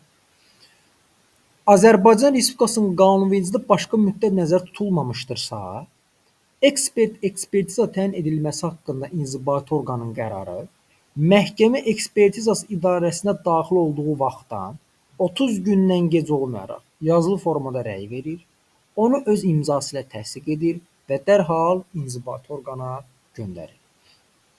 Deməli, bu cümlədən iki tip sual çıxa bilər. Birincisi, sual sala bilərlər ki, inzibati icraat haqqında qanuna əsasən doğru bəndi seçin və Azərbaycan Respublikasının qanunvericiliyində başqa müddət nəzərdə tutulmamışdırsa ifadəsini dəyişib yerinə hər bir halda yaza bilərlər. Yazarlar ki, hər bir halda ekspertiza təyin edilməsi haqqında inzibati orqanın qərarı. Bu cümlənin ardını gətirərlər. Bu təbii ki, səhvdir. Yaxud da burada müddəti dəyişə bilərlər. Yazarlar 15 gündən gec olmayaraq. Yaxud da öz imzası ilə təsdiq ediləni yazarlar məhkəmə tərəfindən təsdiq edilir. Sonra yazır ki, dərhal inzibati orqana göndərir. Yazırlar ki, 3 gün ərzində inzibati orqana göndərir. Yəni, qırmızı rənglə qeyd etdiyim əsas hissələrə yoldaşlar fikir versəz yaxşı olar. Ekspertizanın aparılmasını bu qanunun 41.5-ci maddəsində göstərilən müddətdə təmin etmək mümkün olmadıqda, məhkəmə ekspertizası idarəsinin rəhbəri tərəfindən əsaslandırılmış səbəblər göstərilməklə bu barədə inzibati orqana məlumat verilir. Yazırlar, bu barədə maraqlı şəxsə məlumat verilir. İnzibati orqan dəyişib maraqlı şəxs yazırlar. Daha sonra növbəti bu halda inzibati orqanın təhqiqatlarının mürəkkəblik dərəcəsini nəzərə almaqla ekspertizanın aparılması müddətinin uzadılması barədə qərar qəbul edir. İnzibati orqan və ya maraqlı şəxsin tələb etdiyi hallarda ekspert rəy ilə bağlı əlavə izahat verməyə borcludur. Növbəti, mütəxəssis inzibati orqana zəruri kömək göstərməsi üçün elm, texnika, incəsənət və digər peşə sahəsində xüsusi bilik və bacarığa malik olmalıdır. Lakin mütəxəssisin ifadə etdiyi fikir ekspert rəyini əvəz etmir. Yazırlar ki, mütəxəssisin ifadə etdiyi fikir ekspert rəyini əvəz edə bilər. Bu yanlışdır yoldaşlar, əvəz etmir. Azərbaycan Respublikasının qanunverici ilə başqa qayda nəzərdə tutulmamışdırsa, ekspertizanın keçirilməsi, ekspertin və mütəxəssis haqqının ödənilməsi ilə bağlı xərclər inzibati orqan hesabına ödənilir. Yazırlar, hər bir halda ekspertin yaxud da mütəxəssisin haqqının ödənilməsi ilə bağlı xərclər inzibati orqan hesabına ödənilir. Bu təbii ki, yanlışdır. Qanunverici ilə başqa qayda nəzərdə tutulmamışdırsa, yəni istisna hal ola bilər. Yaxud da yazırlar, qanunverici ilə başqa qayda nəzərdə tutulmamışdırsa, ekspertizanın keçirilməsi, ekspertin və mütəxəssisin haqqının ödənilməsi ilə bağlı xərclər maraqlı şəxsin hesabına ödənilir. Yəni inzibati orqanı dəyişib maraqlı şəxs yaza bilərlər. Maraqlı şəxslər onların mənafelərinə xidmət edə biləcək halların müəyyən edilməsi məqsədilə öz təşəbbüsləri ilə ekspertizanın aparılmasını sifariş vermək üçün məhkəmə ekspertizası idarəsinə və özəl məhkəmə ekspertlərinə rəsmi müraciət etmək hüququna malikdirlər. Nə üçün, hansı məqsədlə maraqlı şəxslər onların mənafelərinə xidmət edə biləcək halların müəyyən edilməsi məqsədi ilə, öz təşəbbüsləri ilə yazırlar ki, inzibati orqanın təşəbbüsü ilə, öz təşəbbüsləri ilə ekspertizanın aparılması sifariş vermək üçün məhkəmə ekspertizası idarəsinə yaxud da ki, özəl məhkəmə ekspertlərinə rəsmi müraciət edə bilərlər. Maraqlı şəxsin sifarişi ilə ekspertiza həmin şəxslə məhkəmə ekspertizası idarəsinin rəhbəri və özəl məhkəmə eksperti arasında bağlanan müqavilə əsasında ekspertizanı sifariş verən şəxsin hesabına həyata keçirilir. Yoldaşlar, bir dəfə imtahanda bu cümləni veriblər və ekspert arasında bağlanan müqavilə əsasında bunun yerinə nöqtələr qoyublar və varianta müxtəlif cavablar qoymuşlar. Yəni siz o nöqtələrə uyğun gələn variantları tamamlamalıydınız. Yaxud da necə sağlar? Yazırlar ki, yanlış bənd kimi, maraqlı şəxsin sifarişi ilə ekspertiza həmin şəxslə məhkəmə ekspertizası idarəsinin rəhbəri və ya özəl məhkəmə eksperti arasında bağlanan müqavilə əsasında ekspertizanı sifariş edən şəxsin hesabına həyata keçirir ifadəsi, yəni yazıblar ki, inzibati orqanın hesabına həyata keçirilir. Bu təbii ki, yanlışdır. Ekspertizanı sifariş edən şəxsin hesabına həyata keçiriləcək olmalıdır. Ekspertizanı sifariş etmiş şəxs ekspertə sualların siyahısını və təhqiqat üçün obyektləri verir. Ekspert ekspertizanı sifariş etmiş şəxsə müqavilədə göstərilən müddətdə yazılı rəy verir. Yazırlar ki, 10 gün ərzində yazılı rəy verir, 3 gün ərzində yazılı rəy verir. Müqavilədə göstərilən müddətdə yazılı rəy verir. Yaxud da yazırlar ki, inzibati orqan müəyyən etdiyi müddətdə rəy verir. Müqavilədə göstərilən müddətdə rəy verir olmalıdır. Maraqlı şəxsin sifarişi ilə aparılmış ekspertiza nəticəsində verilmiş ekspert rəyi inzibati orqan tərəfindən materiallara əlavə edilir və digər sübutlarla yanaşı qiymətləndirilir. Maddə 42 vəzifəli şəxsə etiraz etmək üçün əsaslar. İnzibati orqan mənafeyini təmsil edən vəzifəli şəxsi həmin işin nəticəsində şəxsən maraqlı olduqda, şəxsən yenə dolaya yazırlar, yoldaşlar diqqətli olaq. İşdə iştirak edən maraqlı şəxs və onun nümayəndəsi ilə qohumluq əlaqəsindədirsə və əvvəllər qohumluq əlaqəsində olmuşdursa, yoldaşlar, Burada diqqətli olaq. İşdə iştirak edən maraqlı şəxs yaxud da onun nümayəndəsi ilə əvvəllər qohumluq əlaqəsində olmuşdursa yazırlar. Bu çox tələbədə burada qarışdırır, gedir səhv götürür. Düzdür. Ya qohumluq əlaqəsindədirsə, ya da ki, əvvəllər də qohumluq əlaqəsində olmuşdursa olmalıdır. İşdə iştirak edən maraqlı şəxsin nümayəndəsi olduqda, həmin iş üzrə əvvəllər tərəflər arasında mediasiya prosesində mediator kimi iştirak etmişdirsə, özü və ailə üzvləri maraqlı şəxsə məxsus hüquqi şəxsə aidiyət olan şəxs olduqda, onun obyektivliyinə və ya qərəzsizliyinə şübhə doğuran yetərli başqa əsaslar olduqda, inzibati icraatda iştirak edə bilməz. Deməli, bunlar vəzifəli şəxsə etiraz etmək üçün olan əsaslardır. Bu da imtahan sualıdır yoldaşlar və xüsusən də qırmızı rənglə qeyd etdiyim hissələrə fikir verin. Bu qanunun 42.1-ci maddəsi nəzərdə tutulmuş əsaslar olduqda, vəzifəli şəxs özü-özünə etiraz etməyə borcludur. Yazırlar ki, müvafiq maddədə göstərilən əsaslar olduqda vəzifəli şəxs öz-özünə etiraz edə bilməz. Etiraz etməyə borcludur. Yəni, mütləq etiraz etməlidir. 42.3. Maraqlı şəxs bu qanunun 42.1-ci maddəsində nəzərdə tutulmuş əsaslar olduqda, işə baxan vəzifəli şəxsə işə kollegial qayda baxıldıqda isə kollegiyanın istənilən üzvünə etiraz edə bilər. Burada diqqətli olaq yoldaşlar. Yazırlar ki, yanlış bənd kimi, maraqlı şəxs bu qanunun, yəni inzibati icraat haqqında qanun, müvafiq maddəsi nəzərdə tutulmuş əsaslar olduqda, işə baxan vəzifəli şəxsə işə kollegial qayda baxıldıqda isə kollegiyanın rəhbərinə etiraz edə bilər. Bu səhvdir. Kollegiyanın istənilən üzvünə etiraz edə bilər. Yəni, hər hansı bir üzvünə etiraz edə bilər. Maddə 43. Ekspertə, mütəxəssis və ya tərcüməçiyə etiraz etmək üçün əsaslar. Bu da imtahan sualıdır yoldaşlar. Bu da dəfələrlə AC kateqoriyası üzrə imtahanda salıblar. Deməli, bu qanunun 42.1-ci maddəsi nəzərdə tutulmuş əsaslar olduqda, ekspertin, mütəxəssis və ya tərcüməçinin inzibati icraatda iştirakına yol verilmir. Yəni, bu gördüyünüz əsaslar olduqda, ekspertin, mütəxəssisin, yaxud da ki, tərcüməçinin inzibati icraatda iştirakına yol verilməyəcək. Ekspert və mütəxəssis habelə aşağıdakı hallarda inzibati icraatda iştirak edə bilməz. Deməli, baxaq, hansı hallarda ekspert, mütəxəssis inzibati icraatda iştirak edə bilməz. Bu da imtahan sualıdır yoldaşlar. Deməli, işdə iştirak edən şəxslərdən və onların nümayəndələrindən xidməti və ya sair cəhətdən asılı olduqda. Daha sonra, inzibati icraatın başlanması üçün əsas olmuş materiallar üzrə təftiş apardıqda və ya həmin materiallardan inzibati icraatda istifadə olunduqda.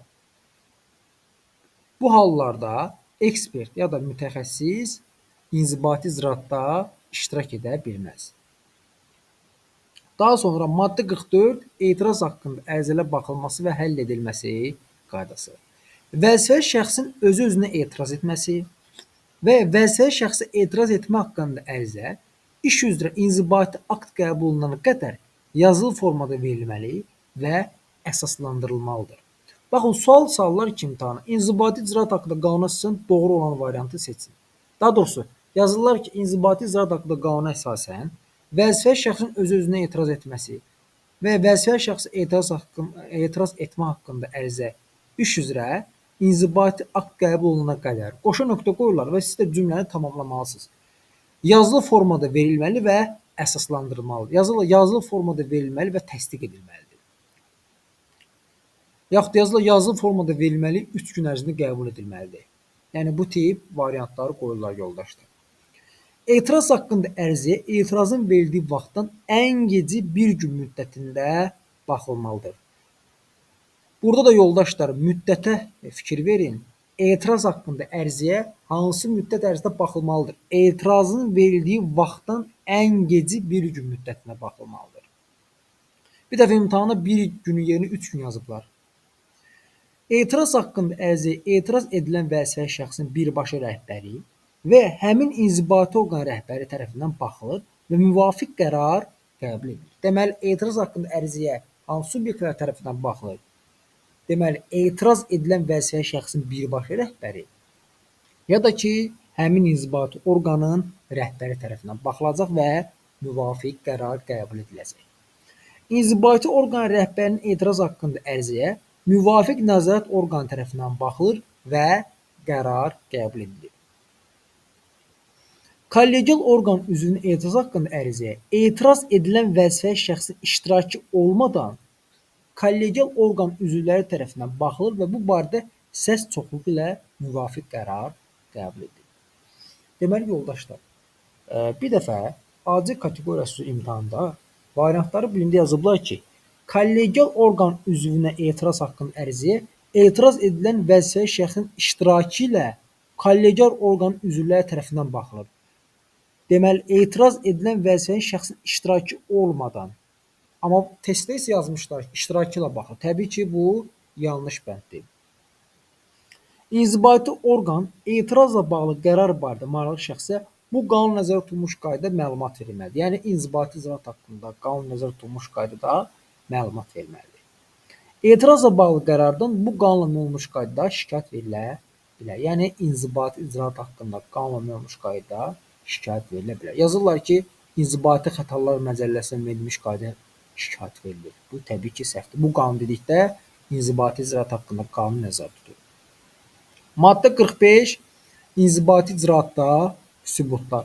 Bu maddədən də dəfələrlə suallar düşür. Yəni inzibati icraatda sübutlar maddəsindən.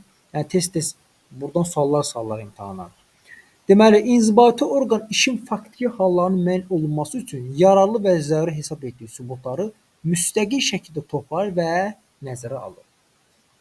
İnzibati icra zamanı inzibati orqan tərəfindən aşağıdakı sübut etmə vasitələrindən, yəni hansı sübut etmə vasitələrindən istifadə edilə bilər? Bunlar da imtahan sualı yoldaşlar. Sənədlərdən, tərəflərin və işdə iştirak edən üçüncü şəxslərin izahatlarından, şahid ifadələrindən, müvafiq müayinələrin aparılmasından, ekspertlər rəylərindən, hüquqi yardım qaydası digər inzibati orqanlar tərəfindən təqdim olunmuş araçlardan, işin düzgün həlli üçün əhəmiyyət kəsb edən digər sübutlardan istifadə oluna bilər. Sual düşür ki, imtahana inzibati icra zamanı inzibati orqan tərəfindən hansı sübut etmə vasitələrindən istifadə edilə bilər? Bu 7 sübut etmə vasitələrini siz bilməlisiniz yoldaşlar. Qanunu pozmaqla əldə edilmiş sübutlardan istifadə olmasına yol verilmir. Maddə 46. Sübutların təqdim edilməsi və ya tələb olunması. İnzibati icraatda iştirak edən şəxslər işin bütün faktiki hallarının müəyyən edilməsinə kömək etməyə, iş üçün əhəmiyyət kəsb edən və onlara məlum olan faktlar barədə məlumat verməyə, özlərində olan zəruri sübutları təqdim etməyə borcludurlar. Yəni, bunu inzibati icraatda iştirak edən şəxslər etməyə borcludur. Deməli, bütün faktiki halların müəyyən edilməsinə kömək etməyə borcludurlar. İş üçün əhəmiyyət kəsb edən və onlara məlum olan faktlar barədə məlumat verməyə borcludurlar. Özlərində olan zəruri sübutları təqdim etməyə borcludurlar. İşdə iştirak edən şəxsin zəruri sübutları müstəqil əldə etmək imkanı olmadıqda, o həmin sübutları tələb etmək barədə vəsatətlə inzibati orqana müraciət edir. Vəsatətdə sübutların iş üçün əhəmiyyəti, əlamətləri və olduğu yer göstərilməlidir. Sual düşür ki, imtahana vəsatətdə nələr göstərilməlidir? İş üçün əhəmiyyəti, yəni sübutların iş üçün əhəmiyyəti, əlamətləri və olduğu yer göstərilməlidir. İnzibati orqan həmin sübutları tələb etməyə və onların təqdim olunmasını təmin etməyə borcludur. Yəni, həmin sübutları tələb etmək və təqdim olunmasını təmin etməyə inzibati orqanın borcudur. Maraqlı şəxsdən işdə olan sənədin məzmununun həqiqiliyi barədə sübut tələb olunması qadağandır. Yəni, maraqlı şəxsdən işdə olan sənədin məzmununun həqiqiliyi barədə sübut tələb oluna bilməz. Bu, qadağan olunur. Maddə 47 sübutların qiymətləndirilməsi. İnzibati orqan sübutları iş üçün əhəmiyyət kəsb edən bütün faktiki və hüquqi hallara müvafiq olaraq qiymət verir. Yoldaşlar, bir dəfə imtahanda inzibati orqan dəyişib yazmışlar ki, maraqlı şəxslər sübutlara iş üçün əhəmiyyət kəsb edən bütün faktiki və hüquqi hallara müvafiq olaraq qiymət verir. Bu yanlışdır, yoldaşlar. Maraqlı şəxslərin arzusu ilə inzibati orqan qəbul edəcəyi inzibati aktı əsaslandırmaq istədiyi bütün faktlar, dəlillər və sübutlar barədə Habelə inzibati aktın qəbulu üçün təklif etdiyi hüquqi əsaslar barədə onlara izahat və ya şərh verməyə borcludur. Deməli, maraqlı şəxsin arzusu ilə inzibati orqan qəbul edəcək inzibati aktı əsaslandırmaq istədiyi bütün faktlar, dəlillər, yaxud da sübutlar barədə və həmçinin də inzibati aktın qəbulu üçün təklif etdiyi hüquqi əsas barədə həmin maraqlı şəxslərə izahat yaxud da şərh verməyə borcludur. Yanlış bənd kimi də yazıblar ki, yanlış bənd kimi də yazıblar ki, inzibati orqan qəbul edəcəyi inzibati aktı əsaslandırmaq istədiyi bütün faktları maraqlı şəxsə izahat verməyə borclu deyil. Bu təbii ki, yanlışdır. Daha sonra maddə 48. İnzibati icraatda müddətlərin hesablanması. İnzibati icraatla bağlı hərəkətlər bu qanunla və Azərbaycan Respublikasının başqa müvafiq qanunları ilə müəyyən edilmiş müddətlərdə həyata keçirilir. Yanlış bənd kimi isə yaza bilərlər ki, variantlarda. İnzibati icraatla bağlı hərəkətlər yalnız inzibati icraat haqqında qanunla həyata keçirir. Bu təbii ki, yanlışdır. Çünki başqa müvafiq qanunlarla da müəyyən edilmiş müddətlərdə həyata keçirilir.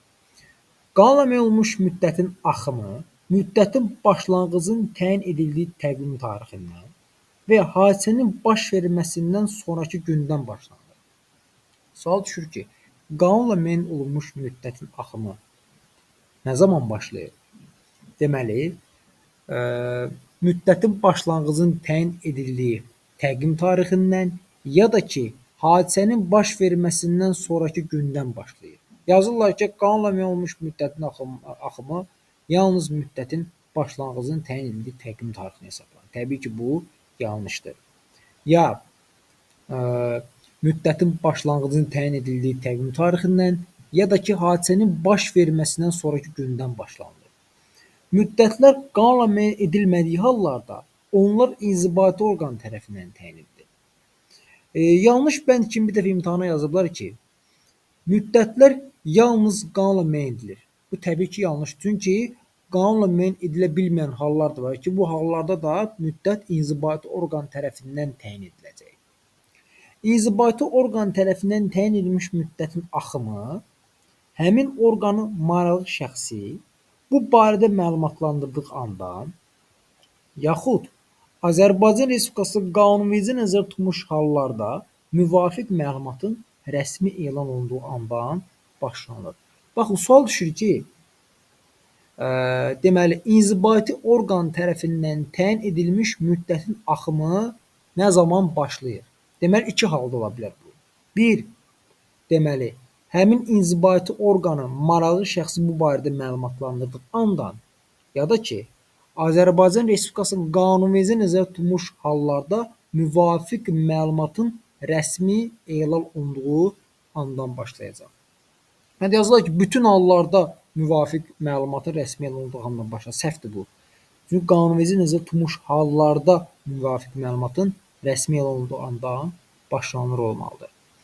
Müddətlər təqvim günlərlə hesablanır. Müddətin son günü qeyri-iş günə düşərsə, növbəti iş günü müddətin qurtardığı gün hesab olunur. Yəni, yoldaşlar, müddətin son günü əgər bazar günə gəlib düşsə, bazar günü bizdə qeyri-iş gündür.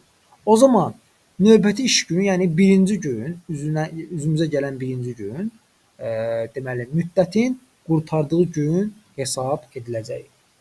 Daha sonra, müddətlərin uzadılması. İnzibati orqan tərəfindən təyin edilmiş müddətlər maraqlı şəxsin ərizəsi üzrə həmin orqan tərəfindən uzadıla bilər. Yanlış bənd kimi yazırlar ki, inzibati orqan tərəfindən təyin edilmiş müddət yalnız inzibati orqanın mülahizəsi ilə uzadıla bilər. Bu səhvdir. Çünki maraqlı şəxsin ərizəsi üzrə inzibati orqan tərəfindən uzadıla bilər. İnzibati orqanın təyin edilmiş müddətə əməl olunmamasının nəticələri barədə maraqlı şəxsləri xəbərdar etməyə borcludur. Daha sonra müddətlərin bərpası. İnzibati orqan qanunla müəyyən edilmiş müddətlərin buraxılmasının səbəbini üzürlü hesab edərsə, maraqlı şəxsin ərizəsinə əsasən buraxılmış müddəti bərpa edir. İmtahanda sual düşüb ki, bir dəfə İnzibati icraat haqqında qanuna əsasən inzibati orqan qanunla müəyyən edilmiş müddətin buraxılmasının səbəbini üzürlü hesab edərsə, qoşa nöqtə qoyublar və ardını da siz tamamlamalısınız. Maraqlı şəxsin ərizəsinə əsasən buraxılmış müddəti bərpa edir. Ya birində yazıblar ki, öz mülahizəsinə əsasən buraxılmış müddəti bərpa edir. Yaxud da yazırlar ki, məhkəmənin qərarı əsasında buraxılmış müddəti bərpa edir. Doğru cavab maraqlı şəxsin ərizəsinə əsasən olmalıdır. Maraqlı şəxs bu qanunun 50.1-ci maddəsində göstərilmiş səbəblər aradan qalxdığı vaxtdan ən gecə 10 gün müddətində buraxılmış müddətin bərpa olunmasına dair yazılı ərizə ilə inzibati orqana müraciət etməlidir. Yoldaşlar, burada da müddətə fikir verməlisin. Çünki imtahana salır. 10 gün dəyişib 15 gün eləyə bilərlər. 20 gün eləyə bilərlər. 5 gün və s. Digər günlər yaza bilərlər bura. Ərizəyə müddətin buraxılması səbəbinin üzürlü olduğunu təsdiq edən sənədlər əlavə olunmalıdır. İnzibati orqan buraxılmış müddətin bərpa olunmasına dair ərizəyə 5 gün müddətində baxır. 5 gün yerinə 10 gün yaza bilərlər yoldaşlar. Deməli, sual düşür ki, imtahana inzibati orqan buraxılmış müddətin bərpa olunmasına dair ərizəyə hansı müddətə baxır? 5 gün müddətində. Müddətin bərpası haqqında ərizənin verilməsi ilə eyni vaxtda müddəti buraxılmış hərəkət də edilməlidir. Yəni, bu müddəti buraxılmış hərəkət nə ola bilər? Ərizə, yaxud da şikayət verilməlidir, sənədlər təqdim edilməlidir. Yəni, müddətin bərpası haqqında ərizənin verilməsi eyni vaxtda müddəti buraxılmış hərəkət edilməlidir. Bir dəfə imtahana yazıblar ki, müddətin bərpası haqqında ərizənin verilməsindən sonra müddəti buraxılmış hərəkət edilməlidir. Eyni vaxtda edilməlidir müddəti buraxılmış hərəkət. Yəni, ərizənin verilməsi ilə eyni vaxtda. Qanunla birbaşa qadağan olunmuş hallarda buraxılmış müddətin bərpasına yol verilmir. Yazırlar ki, hər bir halda buraxılmış müddətin bərpasına yol verilmir. Bu səhvdir. Qanunla birbaşa qadağan olunmuş hallarda yol verilməyəcək buraxılmış müddətin bərpasına. Buraxılmış müddətin bərpa olunmasından imtina edilməsi haqqında inzibati orqan qərarından maraqlı şəxslər bu qanunla nəzərdə tutulmuş qaydada şikayət verə bilərlər. Yəni, inzibati icraat haqqında qanunla müəyyən olunmuş qaydada şikayət verə bilərlər. Maddə 51. İnzibati icraat haqqında xəbərdar etmə. İnzibati orqan inzibati icraatda iştirak edən şəxsləri, zəruri hallarda isə şahidləri, ekspertləri, tərcüməçilər və digər orqanların nümayəndələrini inzibati icraatla bağlı iclasın vaxtı və yeri haqqında xəbərdar etməyə borcludur. Deməli, yoldaşlar, bunu imtahanda yanlış bənd kimisə necə sala bilərlər? Yaza bilərlər ki, inzibati orqan inzibati icraatda iştirak edən bütün şəxsləri, şahidləri, ekspertləri, tərcüməçiləri və digər orqanların nümayəndələrini inzibati icraatla bağlı iclasın vaxtı və yeri haqqında xəbərdar etməyə borcludur. Bu təbii ki, yanlışdır. Çünki burada fikir versəz, qeyd olunub ki, zəruri hallarda isə şahidləri, ekspertləri xəbərdar etməyə borcludur. Yəni, hər bir halda yox. Bu qanun 51.1-ci maddəsində göstərilən şəxslərə müvafiq məlumatın çatdırılması məqsədi ilə inzibati orqan müxtəlif rabitə vasitələrindən istifadə edə bilər. Bildiriş inzibati icraatda iştirak edən şəxs tərəfindən göstərilən ünvana göndərilir. Yanlış bənd kimi yazırlar ki, bildiriş inzibati orqan tərəfindən göstərilən ünvana göndərilir. Bu yanlışdır. Doğru cavab inzibati icraatda iştirak edən şəxs tərəfindən göstərilən ünvana göndərilir olmalıdır. Bildiriş işdə iştirak edən şəxsə və onun nümayəndəsinə, habelə vətəndaşın onunla birgə yaşayan yaxın qohumlarına verilir. Bir dəfə testdə yazıblar ki, bildiriş vətəndaşın onunla birgə yaşayan yaxın qohumlarına verilə bilər. Bu düzdür yoldaşlar, yəni səhv götürməyin. Deməli, işdə iştirak edən şəxsə, yaxud da onun nümayəndəsinə, həmçinin də onunla birgə yaşayan yaxın qohumlarına verilir. İnzibati icraatla bağlı iclasa vaxtda gəlmək və iş üzrə hazırlaşmaq üçün işdə iştirak edən şəxslərin sərəncamında kifayət qədər vaxt olmalıdır. Maddə 52. İnzibati icraatın müddəti. Yoldaşlar, bu maddədən də dəfələrlə sual salırlar. Yəni bu maddə də ən əsas maddələrdən biridir AC kateqoriyası üzrə. Səlahiyyətli inzibati orqanda ərizənin və müraciətin qeydiyyata alındığı vaxtdan ən gec 30 gün müddətində həmin inzibati orqan inzibati aktının qəbul edilməsi və onun qəbul edilməsindən imtina olunması haqqında qərar qəbul edir. Deməli, ən gec 30 gün müddətində. Nə zaman? Müraciətin yaxud da ki, ərizənin qeydiyyata alındığı vaxtda. Azərbaycan Respublikası müvafiq qanunları ilə bu qanunun 52.1-ci maddəsi nəzərdə tutulmuş müddətdən az və ya çox müddət müəyyən edilə bilər. Yəni yazırlar testdəki variantlardır. İnzibati icraatda deməli Azərbaycan Respublikası müvafiq qanunları ilə inzibati icraat haqqında qanunun müvafiq maddəsində nəzərdə tutulmuş müddətdən az müddət müəyyən edilə bilər. Bu doğrudur. Yəni az müddətdə müəyyən edilə bilər, çox müddətdə müəyyən oluna bilər. İnzibati icraat üzrə əhəmiyyət kəsb edən hallar müəyyən olunması üçün bu qanunun 52.1-ci maddəsi nəzərdə tutulmuş müddətdən daha artıq müddət tələb olunduğu hallarda inzibati icraatın müddəti inzibati orqan tərəfindən hər dəfə 30 gün olmaqla 2 dəfə uzadıla bilər. 2 dəfəni dəyişib 3 dəfə yazırlar yoldaşlar, diqqətli olaq. İnzibati orqan tərəfindən müddətin uzadılması barədə maraqlı şəxsə məlumat verilir. Bu qanunun 52.3-cü maddəsi nəzərdə tutulmuş hallarda müddətin uzadılması səbəb olan hallar inzibati orqan tərəfindən inzibati aktda əsaslandırılmalıdır. Yəni müddətin uzadılması səbəb olan hallar inzibati orqan tərəfindən qəbul olunan inzibati aktda əsaslandırılmalıdır. İnzibati aktın qəbul edilməsi də daxil olmaqla hər bir halda inzibati icraatın ümumi müddəti 90 gündən çox ola bilməz. Yoldaşlar, bir dəfə imtahanda yanlış bənd kimi yazıblar ki, inzibati aktın qəbul edilməsi istisna olmaqla hər bir halda inzibati icraatın ümumi müddəti 90 gündən çox ola bilməz. Bu təbii ki, yanlışdır. Çünki bu müddətə inzibati aktın qəbul edilməsi də daxildir.